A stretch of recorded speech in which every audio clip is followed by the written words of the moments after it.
I got a special guest with me today, Shane Frazier. Welcome to Men's Health Secrets. Live past 100. That's right. Thank you. It's great to be here. I really enjoyed interviewing your brother. He's very knowledgeable about the testosterone thing. I like that.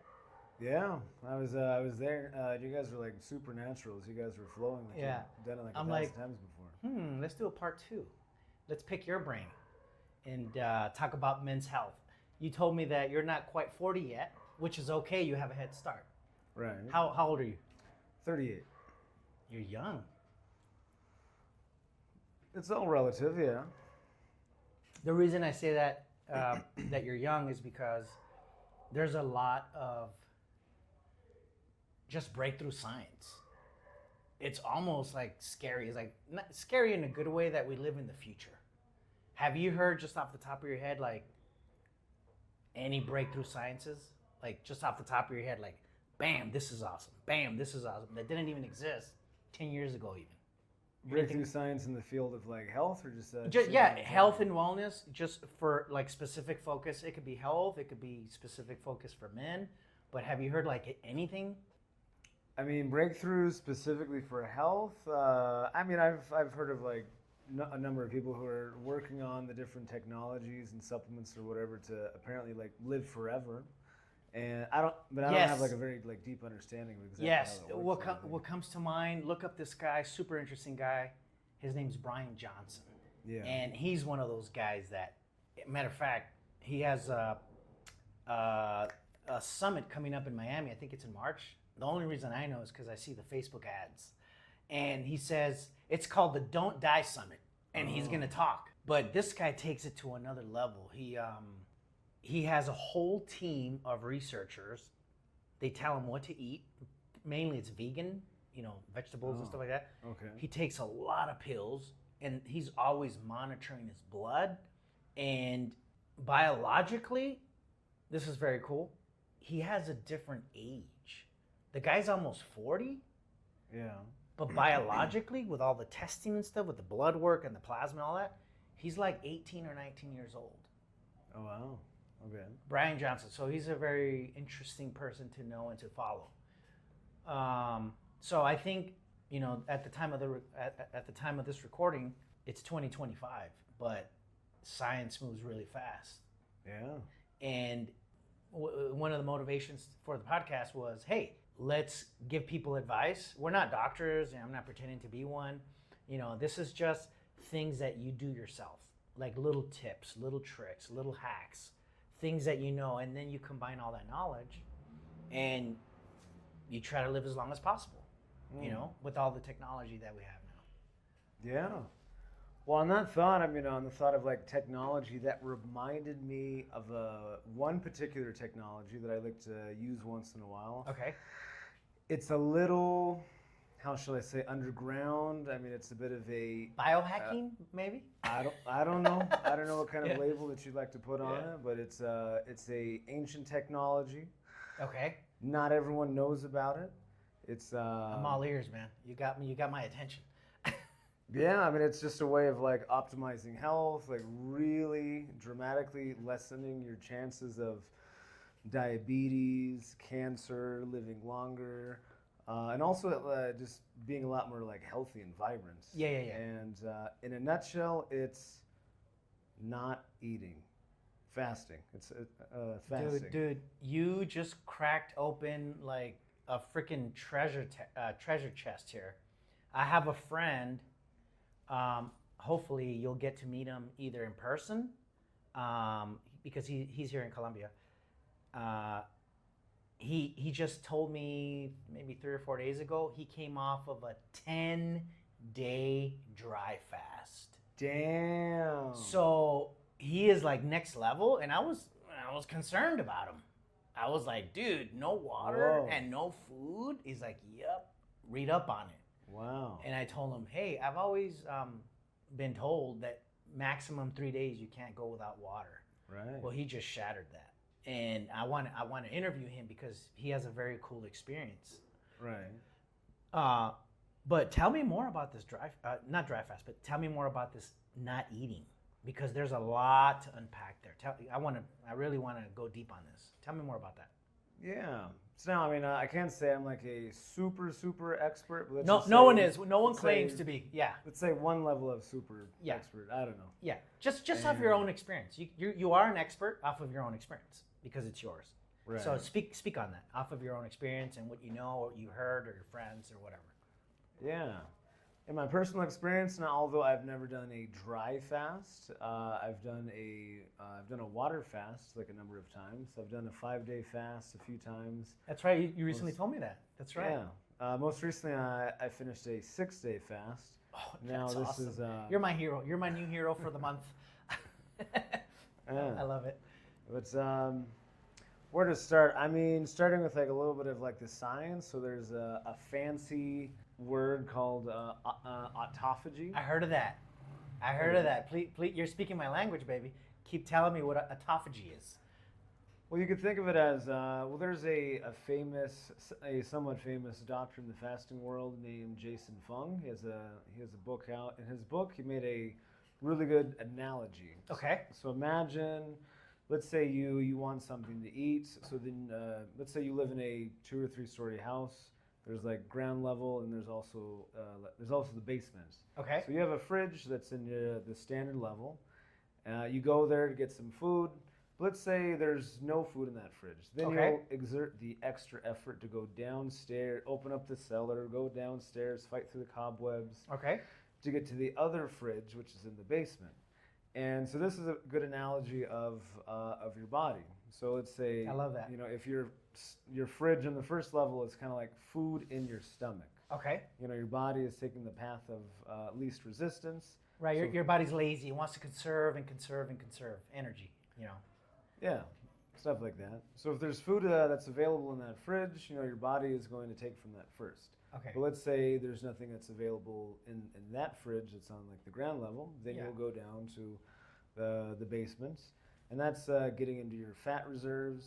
And your body is super intelligent at, you know, prioritizing like burning the least important things first, and then the most important things last. It's just like a complete last resort. And it first starts out by burning and eating all of your cells that are kind of like half dead, like halfway out. Since they're not pulling their own weight. You got to get rid of them. They're like they're like these hobo cells.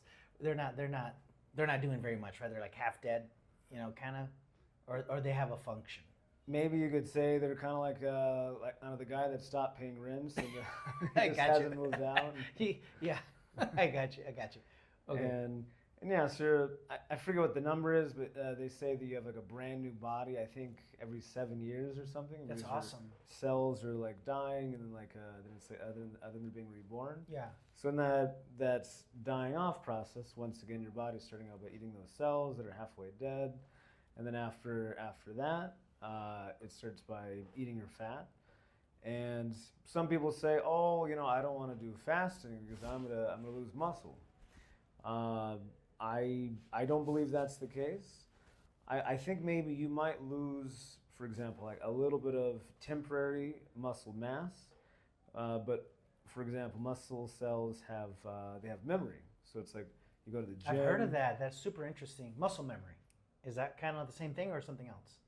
I mean, we could be talking about the same thing. Okay. So it's kind of like, you know, when you go to the gym and work out and you tear the cells, they're getting bigger. Right. And they'll always, so if, let's say you lose mass, they kind of like I think they lose liquid from the cells and get smaller, but it's almost like deflating a balloon, but you're able to re-inflate it back to that same size. Very interesting. Very cool. So I believe when you're fasting, you're not really like losing muscle because your body isn't going to prioritize eating muscle before eating fat.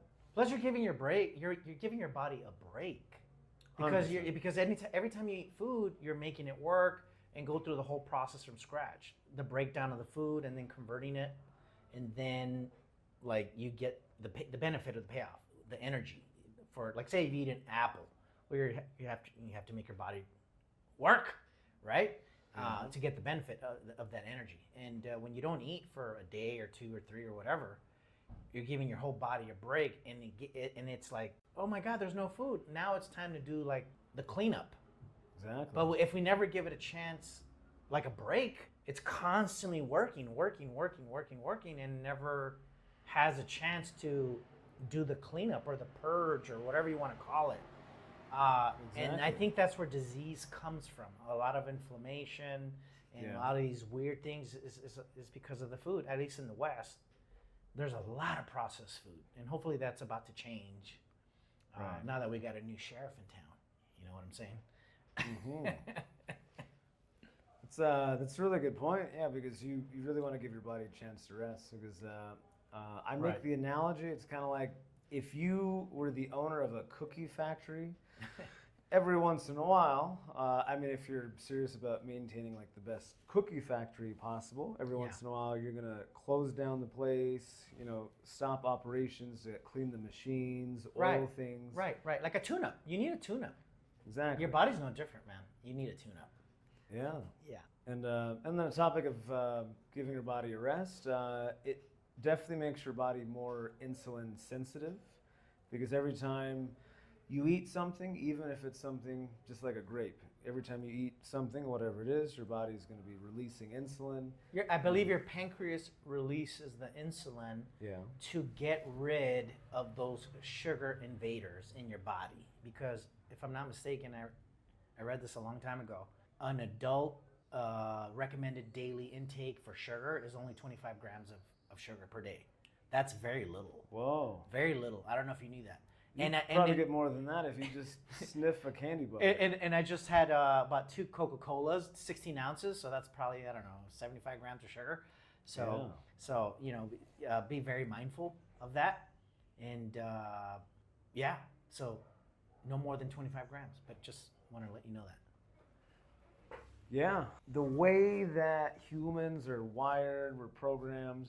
You know, we've come from thousands and thousands, maybe even millions of years of like living in scarcity, you know, finding a buffalo one day and then maybe we don't eat again for literally a week. Yeah. So that's how we've evolved to not just survive, but to be able to like thrive that way. Yeah. So in our modern day culture where we're constantly eating, we have, you know, we can have just about any option of food delivered to our home within a matter of minutes and just constantly eating. It's really not the healthiest because we're going to be constantly secreting insulin, and that's, I mean, it's not a coincidence that, you know, diabetes is like so high across the globe. But going back to fasting, you're giving your body a break, so your body is no longer, since it's not processing anything, it's giving your entire body a break, but including your pancreas, it's not secreting insulin. Right. And your body is going to be releasing the glucose from its cells. So it's kind of like emptying these little pockets. And if I remember correctly, I believe the role of insulin, it's kind of like a key that says to the cells to open up and then let the sugar in. Interesting. But then when you're letting that rest, it's releasing the glucose. It's kind of like emptying these to free up space for when you're eating again. And then, I mean, super important to. I love that. If you were, you know, say one of your good friends asked you, hey, Shane, for health reasons, for whatever reason, your friend says, I really would like to start fasting. What are like some practical tips you would tell your friend to, you know, to start off on the right foot? Like what kind of tips would you tell him? Doesn't know anything about fasting. What kind of like tips would you tell him to, like, you know, just to start? It's basically just starting. What would you tell him? Number 1, don't put food in your mouth. The obvious. Right, but just he's gonna be like, oh, what does that mean? Yeah, well, I mean, is candy a fruit? You know, a food, or you know, what about Gatorade or what? Oh no, you know, no. like what let's define food. So when you're fasting, or at least to have like a true fast, you don't want anything that your body is going to be able to burn. So nothing that has any carbs, no sugar, no calories. What about coffee or tea or water? Perfectly fine. Because okay. When I'm fasting, I'll have black coffee. Okay. So that means like just straight black coffee. There's no cream, there's no milk, there's no sugar, nothing like that. or I do the black same. tea, Yeah. water. But then also important to take electrolytes. So Interesting. Okay. Since you're going to be drinking, well, not necessarily drinking more water, but since you're only having water, it'll be flushing your nutrients out. Yeah. So you want to replace your sodium, potassium, and magnesium. Sodium, potassium, and magnesium. I heard magnesium's like a wonder type of, I think it's a mineral or whatever. It does so many functions to the human body. It's like a super mineral type of thing. Like if you take just over-the-counter magnesium, like that's pretty damn good. And some zinc too. Have you heard of that? Magnesium and zinc. Those are like your go-to. You could buy them over the counter. Have you heard of that or no? Yeah, I mean, of course, I've heard of zinc. I haven't really looked into it too much. Yeah. And well, most important thing with fasting, especially if you're doing a long fast of 3 or more days, most important is how you're going to break the fast. Because it's extremely important that basically when you're going to resume eating, basically you did for a period or whatever it is, you did not eat, and then you're like, I need to eat. So that you're saying that transition is super important. Can you dive a little bit more into that? Yeah, super important. So you want to reintroduce food very gradually. So for example, when I finished the last 6-day fast, my first meal was just broth, just bone broth. There's no solids. I've heard of the same thing. It's really good to do that, bone broth. Yes, I've heard of that. It's great. Yeah, bone broth. And do you make your own, or you already have it store-bought, or how does that work? No, I mean, there's a place that I buy it from. Okay. Yeah. I mean, I don't plan on boiling bones for hours. For 24 hours or more, right? Yeah. And then the second meal, maybe, some broth with like a little bit of vegetables. The second day, I might have like broth with like maybe like an egg or two. Okay. And you wouldn't want to reintroduce like meat until about day 3, because when you're fasting, since your body is it's very efficient at prioritizing things, since it's not breaking down proteins. There's certain enzymes that are for breaking down proteins. So it's kind of like, oh, we're not being used. Let's go ahead and turn this off. They go on a vacation. They go to Enzyme Disneyland, and they have a little break, right? Something like that. I could see the little enzymes on a break on a vacation. Yeah, they're going to Disneyland and stuff like that. Or there's no meat to break. Yeah, but once again, super important to reintroduce food very slowly, because if not, it can actually be really dangerous, because it's. I heard you could shock your body. You go into like some sort of coma thing. You got to be careful. That's what I've heard. I haven't heard about coma myself, but I mean, I suppose you get the shakes, or you just have a really adverse reaction. You break into sweats. You don't want to shock your body, right? Especially just eating a whole bunch of food like. I don't know, you definitely want to be careful of that. Awesome.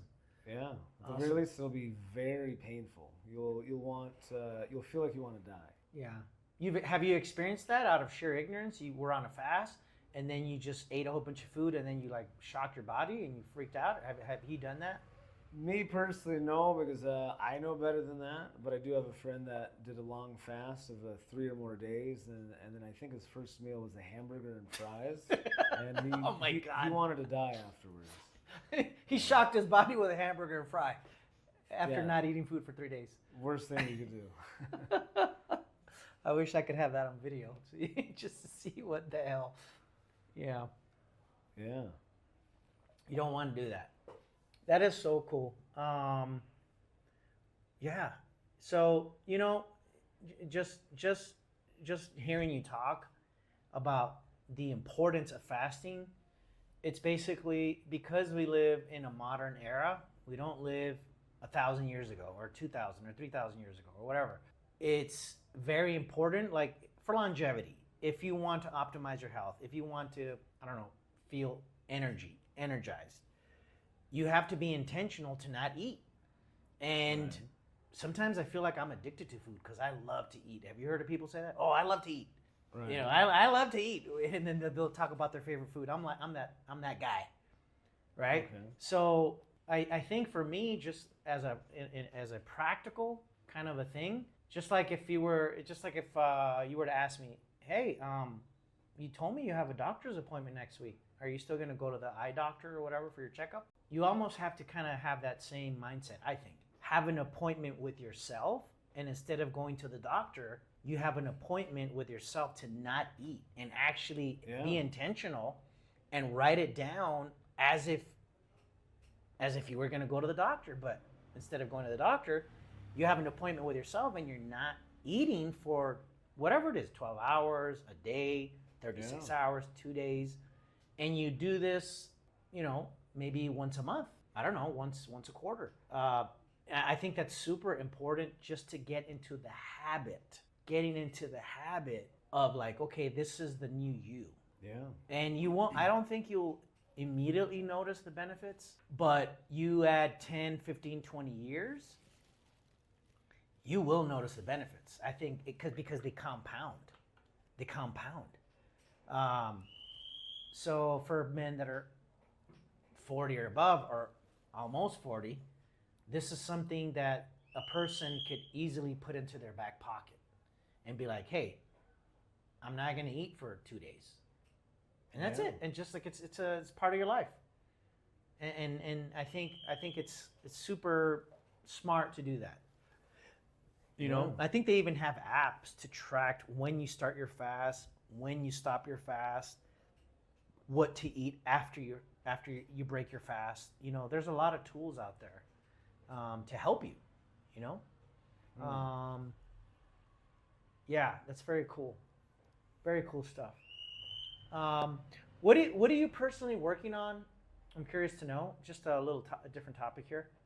This year, for your own personal like health and wellness goals, because everyone's different. I'll tell you what I'm working on, but I'm curious to know what you're working on this year, and why did you make it a priority this year? It could be anything. Like what I'm just curious, what's top of mind for you for health and wellness? For me personally, what's top of mind in the field of health and wellness is the health of the nervous system. Oh, I love that. There's so much to talk about there. Yeah. Okay, you keep giving me these treasure chests. Okay, why are you making that a priority, and why specifically like the nervous system out of all the other things? Let me first ask: is this a podcast where I'm allowed to cuss on? Yeah, you can. Yeah, there's gonna be you can say whatever the fuck you want. you can cuss. Just make sure. Yeah, because I could just bleep it out, obviously. Yeah, but you could cuss. Okay. Yeah. Be yourself. Do whatever you want. Yeah. Well, I mean, first off, many people, even including myself, most likely have a fucked nervous system. Like it's interesting. Because you're not the first person that has said that. I've heard that before. Yeah. Yeah. It's just abused. It's fucked. Yeah. Oh, big time. Yeah. For sure. Where to start? I mean, that is a really big topic. But I mean, you could think of like your nervous system, kind of like a ladder. So there's the polyvagal theory. I've heard of that. How your nervous system is like a ladder and goes through different stages. At the very top, you have safe and social. I mean, let's imagine like an animal in the wilds. Okay. And then at the very top, it's safe and social. Lion shows up, it drops down to fight. Tries to fight the lion. If it can't, drops down again to flight. So, tries to uses all of its energy to run away. It might drop down again to fawn. I think fawn is the same as freeze. So it's kind of like the deer. It's like the deer in the headlights. Okay. It has the unknown target coming, but it has no idea what to do, so it just freezes. And that's a response to the nervous system. The nervous system is responding that way, right? It's like paralyzed. Yeah. It's like you can't do anything. Yeah. It's like stuck, right? Yeah. Well, it's the different ways that, or how do I put it? Well, it's just the nervous system trying really hard to like keep you alive. And if it's just another super intelligence of the body. It goes through like this cycle, kind of like fasting. But it goes through this cycle of trying this. If that doesn't work, then it drops down and tries that. If that doesn't work, it drops down and tries this. So it might go down to freeze, then it could also go down to like shutdown. Okay. So in the animal kingdom, once again, safe and social, the cute little gazelle is grazing with its family. It's feeling all happy, cuddly. Oh, cute gazelle. Lion shows up, can't really fight, so it's automatically going to flight. If that doesn't work, it's going to freeze. If that doesn't work, it's going to go down to shutdown. And that's where the gazelle may have its neck in the mouth of the lion while the lion is dragging it back to the cave. And shutdown is where the animal may disassociate from its body, where it's very unconnected to its physical feelings and emotions, to not feel the intensity of like getting eaten alive. And this is all for survivability. This is all happening on autopilot. This nervous system thing. It's not like you can consciously bring this into existence. This is all happening on autopilot. And I think it's similar for us too. There's a lot of things that happen on autopilot for us. Oh, 100%. Yeah. Yeah. Yeah. I mean, if you're to talk to 1,000 people, I'm sure not even one would say, well, I did this because my nervous system was doing that. And You made me think of something that is so true because I've experienced it myself. You're in a heated argument with someone. Doesn't matter what it is or who it is, but your brain reaches a tipping point where it goes from logical thinking. Right now, we're very aware of this conversation. We're very logical right now. But there's a tipping point where you go into emotional and it sort of hijacks your logical circuitry. yeah. Women, they're more emotional. That's just straight up fact, right? So it's not wise when a woman is in a very frantic, emotional state. It can happen to men too, but I'm just saying, for the most part, very emotional, and they are in an emotional state. It hijacks their logical circuitry, and you have to wait for them to calm down, so that, or the person, man or female, but it's usually women, so that you can get through them. Because if you try to argue or whatever, they're in such an emotional state, their logical brain got hijacked. There is no logic. Matter of fact, when someone is in an emotional state, they are illogical because they're not thinking, they are feeling. Of course. Feeling, right? It's happened to me. Has it happened to you? I mean, I don't know. Oh, man. I mean, don't let me bring up countless stories from ex-girlfriends. Right. Oh, my God. We could talk for days. That's another episode for another day. Yeah, but all of that's super true. I mean, anytime there's like a conflict, whether if it's and that's a nervous system that you were just we're talking about. It's like this is taking over. Yeah, your nervous system works together with your emotional centers, I guess. They work together. So, but anyways, back to what is the reason that you decided to focus on your nervous system? You made the, I guess, you admitted like, hey, my nervous system's fucked, but why did you decide that specifically, and what are you doing about it? Like, what are some things, exercises, what is it that you're practically doing so that you can maybe share that someone maybe want to do that too? Yeah, well, those are two big questions, but starting with the first one of why. Yeah, why? I mean, man, where to start? So I've been on a bit of a journey between different things, whether if it's been ayahuasca, EMDR therapists, emotional intelligence workshops. I love that. Coaches, I could go on and on. Yes. Yeah, so I mean, with me, I've discovered that I'm a bit emotionally blocked. Whereas interesting, we've talked about that. Okay, tell me more. I love this. You keep dropping these golden nuggets. Yeah. Yeah, so in my case, I'm a bit emotionally blocked, where your average person, I don't know, every day might be going through like this roller coaster of highs and then lows, highs and lows. Yeah. But for better or for worse, I'm pretty stable and even keel, as they say, kind of like that. Yeah, okay. very even keel, and I strongly believe that it's strongly tied to the state of my nervous system. Very interesting. Because, for example, if your nervous system is, say, stuck in the lower levels of, say, freeze, shutdown, your nervous system, I mean, you may have, at least in my case, I believe it probably came from traumatic childhood experiences. Oh yeah, 100%. My nervous I system could, is I could, like, it's just yeah. not, it's just not safe to feel. We Yeah. need to just shut this Right. down. You learn that. That's because you're a little kid and you have very limited tools to use. So you just shut down. Yeah, I could see that for sure. Yeah. And with anything, I mean, it's a superpower as well as a kryptonite at the same time. Right. So I mean, on the side of the kryptonite, I don't always have the best memory, since emotions and memories are strongly tied together. For sure. So if you don't have like super highs or super lows, a memory an experience will come, but then the memory just kind of fades away, because the emotion is kind of like this bookmark in your brain that says, this is important. Hold on to this. You made me think of something really quick. Have you heard of, and I'm speaking from experience, I have some experience with this, doing what's called inner child work, coming from, it stems from Carl Jung, the shadow and inner child work. Have you heard of that, or are you familiar with that, inner child work? Yeah, I mean, it's possible. I mean, I've done so many different things, so it's possible Right. that I've done something that's like in that category. Yeah.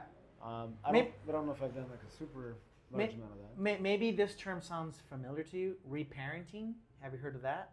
Yeah, I am. Yeah. Okay. So basically, since you've heard of that, this has helped me tremendously when I actually do it and put it in practice.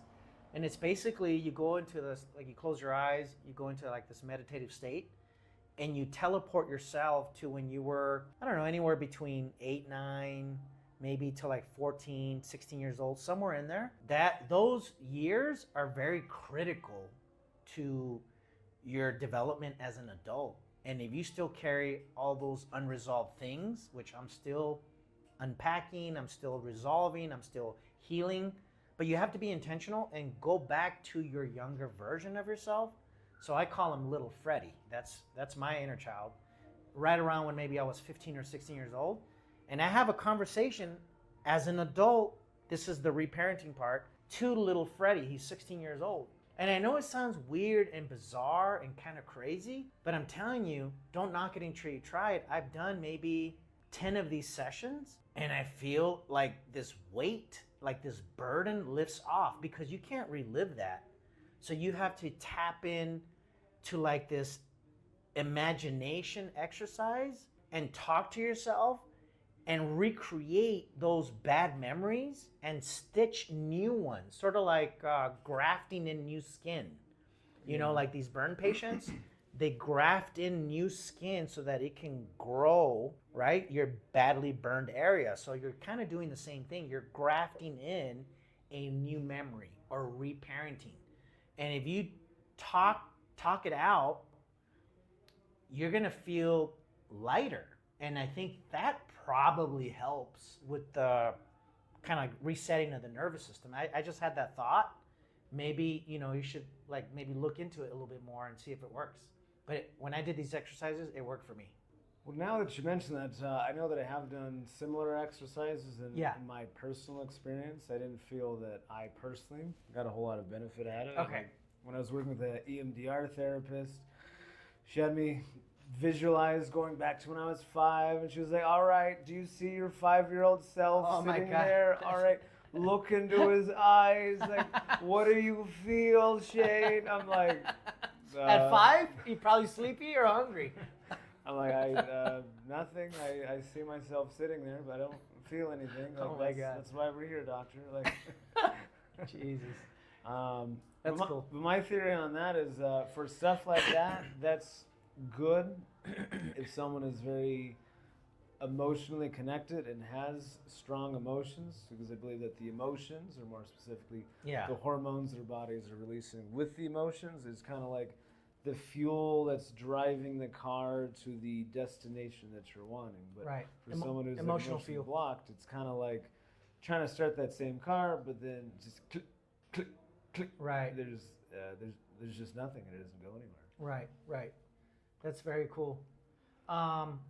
Any other things that you're doing practically to sort of restart your nervous system and to, I don't know, like heal Are you doing like any meditation? Are you reading any books? Are you going to like retreats? Are you doing maybe medication, whether it's Medication? natural? Oh, hell no. Maybe it's natural medication, or maybe chemicals. I don't know, or like a group thing. Or I'm just curious if there's other like modalities that you're tapping into. Yeah. Well, there is something that I like, a little exercise that I do every day, which I believe is super helpful, super beneficial, Let's hear it. What is it? and at the same time, super simple. So before I tell you guys what it is, first, Simple don't works. underestimate how effective it could be, despite just how simple it is. Simple works. And so it's called VOO breathing, VOO, VOO breathing. So I don't think I've heard of that. Tell me more. Basically, you just take a deep breath, and then as you're exhaling, while you have your mouth pursed open, you're just making the sound of VOO. And while you're doing it, you should feel a vibration in your throat as well as your chest. And what's going on is you have your vagus nerve, which goes all throughout your body, from your brain through your throat, connected to many different organs. And your vagus nerve is kind of like the email system of your nervous system, Okay. sending information all throughout your body. So when there's a threat, it's saying, "Oh, do this. We're gonna move blood away from the organs to move it to your muscles to get you ready to run from the lion." Okay. But by doing the VOO breathing and vibrating the vagus nerve, which is going through the throat, you're stimulating it and basically just telling your vagus nerve, and therefore telling your nervous system, you're safe, there's no threat. Kind of like, coaxing a turtle out of its shell. You can't coax a turtle out of its shell by banging on it and kicking it and calling it stupid. It's just mistreating the hell out of it. yeah. Really, all you could do is just give it the environment so that it feels safe, so that it slowly pokes its head out, and it's like, oh, everything's fine. I like that. Which is what you're doing when you do the VOO breathing. And I've done, for example, meditation retreats, which were 10 days. Other ones that were a week long. During which we've done meditations that were 5 hours straight without stopping. And personally, I feel like I get more benefit out of 15 minutes of VOO breathing than I did out of 5 hours of nonstop meditation. Awesome. Very practical, very doable, doesn't cost any money, and you could start doing it. And I think you're onto something there, because I do something similar. I follow something called Soma Breath. You could go on YouTube and look up Soma Breath, SOMA breath, and they have these free meditative kind of exercises, maybe 15 minutes, 25 minutes, 30 minutes, somewhere in that. There's like that sweet spot. And it's very cool because it uses a combination of things. It uses visuals. You could look at the visual, or you could close your eyes. So that's one. It uses different sounds and frequencies. So that's two. And it guides you through exercises where you inhale on a rhythmic kind of cadence, where you could hold your breath for 4 seconds, exhale for 4 seconds, breathe in for 8 seconds, exhale for 4 seconds, like on a cadence for like 10 or 15 minutes. And then there'll be a point in the meditation where you hold your breath for, I don't know, maybe 30 seconds, or as long as you can. And I think you go into what's called hypoxia, which means like you're just, you're running out of breath. Yeah. And what it does is like, the next piece of the meditation is you use a sound, and the sound is something similar to what you just said, which is the VOO breathing, right? And I think there's some sort of mystery or connection between the sound and the frequency that you're making, and tying it into the breath. I have to look into it more, but there is something there that is so beneficial to you. Of course. And I think it's just like really cool that someone could immediately start doing this and you'll get a benefit. Because when I do it, I get an immediate benefit. I just feel better. Yeah. And I just feel better. I'm not gonna question the science. I'm just gonna be like, I feel better, Yeah. and I'm gonna keep doing more of it. But my problem is I need to get into the habit of it. It sounds like you have an established habit already. Right. I don't. So I need to keep doing it to get the full benefit of it. You know? Yeah. Very cool. Yeah, I mean stuff like that where if you're doing soma breathing or really any form of breath work, since Right. your breath is what's strongly tied to your nervous system, because it's like many systems in the body, it's like this affects that, and then that one thing affects the second thing, and the second thing re-affects the first. And it's kind of like this the self-feeding cycle. Right. So for example, if you're running from a lion, you're probably not going to be breathing very calmly. You're probably going to be breathing I very hope fast not. and shallow, like. Yeah. And then that's gonna. I think I just spit on you. Sorry. It's okay. So that's gonna tell your nervous system there's a threat, and at the same time, you could go the other way around, where you intentionally breathe slowly, which would then tell your nervous system everything's fine. Right. And Right. I never thought about that. You are sending a subconscious signal that if you're breathing slow and mellow, you're not in any danger. You're calm. You're cool. You know? Yeah. I never made that connection until now. Like, yeah. Well, slow and mellow, and more specifically to exhale a lot slower than how you're breathing in. So, for example, right. you might do 4 seconds in and then 8 seconds out. Right. Right. That's what the Soma breath does too for me too. I remember. Yep. That's right.